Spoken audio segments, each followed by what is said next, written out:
आऊज़ बिल्लाहि मिनश शैतानिर रजीम बिस्मिल्लाहिर रहीम। शुरू अल्लाह के नाम से जो बड़ा मेहरबान निहायत रहम करने वाला है। लाखों करोड़ों दरूदो सलाम हो कमली वाले आका मोहम्मद मुस्तफ़ा सल्लल्लाहु अलैहि वसल्लम पर, जो खातमुन नबीयीन हैं, जो खातमुल मुरसलीन हैं, कि जिनके बाद ना कोई नबी है ना कोई रसूल है। लाखों करोड़ों दरूदो सलाम हो आले बैत पर। अस्सलामु अलैकुम, मेरा नाम है मोमिना मेहरबान। आज वीडियो लेकर मैं आपकी खिदमत में हाजिर हुई हूँ। वो दुरूद तुनजीना के हवाले से है। एक रात का अमल है। इंशाअल्लाह ताला अगर आप ये अमल इस तरह से बतलाए गए तरीका के मुताबिक कर लेते हैं तो अल्लाह करीम आपको एक दिन में वो सब कुछ हासिल करवा देते हैं जो सारी जिंदगी आपको नहीं मिल सका। आप सल्लल्लाहु अलैहि वसल्लम का बतलाया हुआ अमल है और ये तमाम तर जो दुरूद है इसमें आप सल्लल्लाहु अलैहि वसल्लम की जो है वो बहुत ही खूबसूरत शान बयान की गई है। आप सल्लल्लाहु अलैहि वसल्लम की बड़े ही प्यारे तरीके से आप सल्लल्लाहु अलैहि वसल्लम पर दरूद और सलाम का नजराना पेश किया गया है, क्योंकि जहाँ कोई चीज काम ना आए वहाँ इसमें मोहम्मद सल्लल्लाहु अलैहि वसल्लम काम आता है। तो आपने निहायत यकीन के साथ आपने इसको पढ़ना है। अल्लाह करीम आपके हामी और नासिर होंगे। और ये वाकयात, ये मामलात आपसे इस वजह से जिक्र किए जाते हैं कि आपका यकीन बढ़ जाए कि नबी करीम सल्लल्लाहु अलैहि वसल्लम की ज़ात अक़दस के जरिया से जो मांगते हैं तो अल्लाह करीम किस तरह से उनकी मुश्किलात आसान फरमाते हैं। कभी तो हाथ उठाने की देर भी नहीं होती और अल्लाह करीम जो है वो सुन लेते हैं, और कभी ऐसा होता है कि दिल से निकली हुई वो सदा भी अल्लाह करीम सुन लेते हैं जो कि आपने अभी जबान पर भी नहीं लाई हुई होती, लेकिन अल्लाह करीम आपकी इस परेशानी को सुनकर आपकी इस परेशानी को हल फरमा देते हैं। जिस तरह से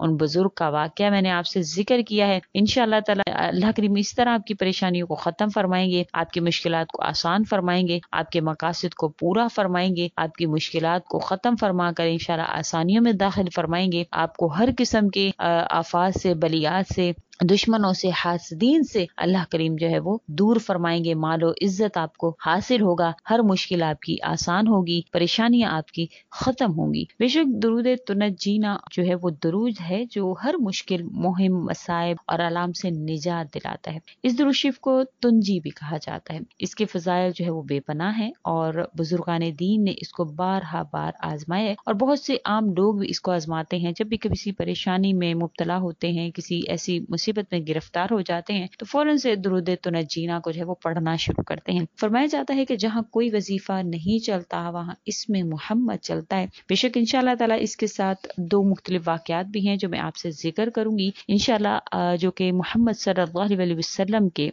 नाम के हवाले से ही है। इंशाअल्लाह ताला आपने मुकम्मल तौर पर इस वीडियो को गौर और तवज्जो से सुनना है। आपको मुकम्मल इसका वजीफा भी जिक्र करूंगी। अल्लाह करीम आप पर मेहरबान हो। वीडियो जिक्र करने से पहले मैं आपसे रिक्वेस्ट करना चाहूंगी कि अगर आप मेरे चैनल पर नए हैं या आप मुझे पहली मर्तबा सुन रहे हैं तो मेरे चैनल को सब्सक्राइब जरूर कर दें, और अगर आप मजीद अपडेट्स हासिल करना चाहते हैं तो सब्सक्राइब के बटन के साथ जो है नोटिफिकेशन का बटन है उसको भी जरूर प्रेस करें ताकि मेरी हर नई वीडियो आपके पास नोटिफिकेशन की सूरत में पहुंचती रहे। उसके अलावा एक और वाकया जो कि ऐसे आशिक का है जो नबी करीम सल्लल्लाहु अलैहि वसल्लम को दुनिया में तो उन पर दुरूद सलाम के नजराने भेजता था, लेकिन आखिरत में भी आप सल्लल्लाहु अलैहि वसल्लम का किस तरह से ख्याल करता है वो वाकया मैं आपसे जिक्र करना चाहूंगी। कि एक साहिब अपने हाथ में हिमयानी लिए हुए जा रहे थे, इसके अंदर कुछ पैसे वगैरह थे। एक चोर करीब से भागता हुआ हाथ से वो हिमयानी उनकी छीन कर निकल गया। थोड़ी ही दूर आगे गया तो इसकी बेनाई खत्म हो गई। इसने वहीं पर रोना चिल्लाना शुरू कर दिया। कहने लगा, ए लोगों, मैंने फलां जगह पर एक आदमी की हिमयानी छीनी है, मुझे इस जगह पर ले जाओ ताकि मैं इससे मुआफी मांग लूं, वो मेरी आंखों की बेनाई जो है वो अल्लाह करीम लौटा दे। जब लोग इसे वहां लाए और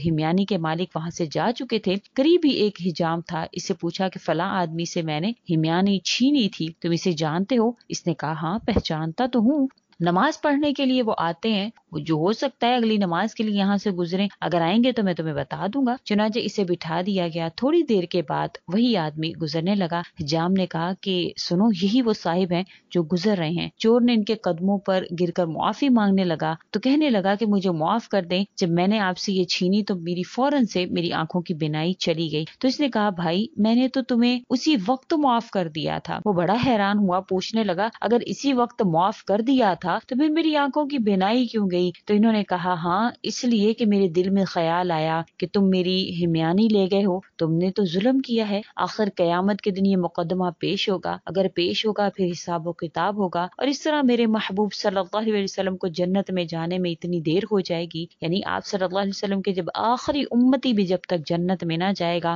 آپ صلی اللہ علیہ وسلم باہر ہی کھڑے رہیں گے۔ تو انہوں نے کہا کہ میری وجہ سے دیر نہ ہو جائے، اسی وقت میں نے تجھے معاف کیا کہ نہ مقدمہ پیش ہوگا نہ حضور اقدس صلی اللہ علیہ وسلم کو جنت میں جانے کے لیے میری وجہ سے دیر ہوگی۔ اس کے علاوہ یہ واقعہ بڑا ہی پر اثر، بڑا ہی پیارا واقعہ ہے کہ آپ صلی اللہ علیہ وسلم پر درود و سلام کے جو نذرانے پیش کرتے ہیں، پھر اس کے بعد آپ صلی اللہ علیہ وسلم کے دین کا بھی خیال کرتے ہیں کہ نہ میری کوئی ایسی کوئی سنت چھوٹے، نہ میری نمازیں یا میرے فرائض چھوٹیں، نہ آپ صلی اللہ علیہ وسلم کو میں دنیا میں ان کی سنتوں کو چھوڑنے والا بنوں، نہ آخرت میں ان کو کسی بھی قسم کی ایذا پہنچانے والا بنوں۔ تو یہ وہ لوگ ہیں جن کا بڑا ہی رتبہ اللہ نے فرمایا ہے کہ وہ زبان سے کچھ بھی نہ نکالے تو اللہ خود بخود ان کے مقدمے لڑ لیا کرتے ہیں۔ تو اگر کوئی پریشانی ہے، کوئی مشکل ہے، کوئی حاجت ہے تو آپ ضرور اس عمل کو کریں۔ تو آپ کی جو بھی پریشانی ہے سب سے پہلے تو آپ باوضو ہو کر، قبلہ رو ہو کر آپ 2 رکعت نفل ادا کر لیں، اپنی جو بھی آپ کی حاجت ہے، جو بھی آپ کی پریشانی ہے اس کے حوالے سے آپ 2 رکعت نفل صلاۃ الحاجت کی نیت سے ادا کریں جس طرح عام نماز ادا کی جاتی ہے۔ پھر اس کے بعد اس مصیبت، اس پریشانی کو آپ ذہن میں رکھتے ہوئے، اس حاجت کو ذہن میں رکھتے ہوئے آپ اس درود تنجینا کو درود شریف پڑھنے کے بعد، یعنی ابوالآخر درود شریف پڑھنے کے بعد قبلہ رو ہو کر آپ اس کو 300 مرتبہ اگر آپ پڑھ لیتے ہیں، یہاں پر 1000 مرتبہ ذکر فرمایا آپ صلی اللہ علیہ وسلم نے، لیکن بزرگان دین نے کہا ہے، جیسے جناب غوث العظم رحمۃ اللہ علیہ نے بھی 300 مرتبہ کی ہی جو ہے وہ تاکید فرمائی ہے۔ تو اگر آپ 300 مرتبہ ہی پڑھ لیتے ہیں تو اللہ کریم آپ کی اس پریشانی کو ایک ہی دن میں ختم فرماتے ہیں۔ اس کے حوالے سے جناب غوث العظم رحمۃ اللہ علیہ نے فرمایا ہے کہ کوئی شخص بھی نہایت مشکل میں اگر پھنس گیا ہو تو اس کو چاہیے کہ باوضو معطر ہو کر یہ درود شریف پڑھنا شروع کرے تو اس کی مشکل بہت جلد آسان ہو جاتی ہے۔ جو کوئی بھی اس درود پاک کو قبلہ رو ہو کر ادب و احترام کے ساتھ پڑھتا ہے تو اللہ تعالیٰ کے فضل سے اس کی سخت ترین مشکل بھی اللہ کریم حل فرما لیتے ہیں۔ یہ تو انسان کے الفاظوں کو منہ سے ادا کرنے کی دیر ہے، اور اس خاص طور پر درود تنجینا کے حوالے سے ایک واقعہ ذکر کیا جاتا ہے جو کہ ایک بزرگ شیخ موسیٰ کے واقعہ کا ہے کہ ہمارے قافلہ جو ہے وہ کہتے ہیں کہ ایک بحری جہاز میں سفر کر رہا تھا، جہاز ایک بہت بڑے طوفان میں گر گیا، ایسا طوفان کہ کچھ بھی دکھائی نہیں دے رہا تھا، چند لمحوں میں جہاز جو ہے وہ ڈوب جائے گا ایسا ہمیں معلوم ہو رہا تھا، اس پر سوار تمام لوگ موت کے منہ میں چلے جا رہے تھے، اور شیخ موسیٰ فرماتے ہیں کہ افراتفری کے اس عالم میں مجھ پر نیند کا غلبہ آیا اور مجھے غنودگی طاری ہوئی۔ اسی حالت میں میں نے دیکھا کہ سرکار دو عالم صلی اللہ علیہ وسلم تشریف لائے ہیں اور حکم دیا ہے کہ تم اور تمہارے ساتھی یہ درود پاک 1000 مرتبہ پڑھو۔ میں بیدار ہوا، ان ساتھیوں کو جمع کیا، باوضو ہو کر ہم نے درود شریف پڑھنا شروع کیا۔ ابھی 300 بار ہی پڑھا تھا کہ طوفان کا زور ٹوٹنے لگا اور تھوڑی ہی دیر میں آسمان صاف ہو گیا، سمندر پرسکون ہو گیا، اور آپ صلی اللہ علیہ وسلم کی زیارت سے بھی اللہ کریم نے مشرف بایاب فرمایا اور ان کی پریشانی کو بھی ختم فرمایا۔ تو امید کرتی ہوں آپ ضرور اس کے ذریعے سے اپنی حاجات کو اللہ کریم سے منوائیں گے۔ اسی کے ساتھ اجازت چاہوں گی، وآخر الدعوانا ان الحمد للہ رب العالمین۔ اللہ حافظ۔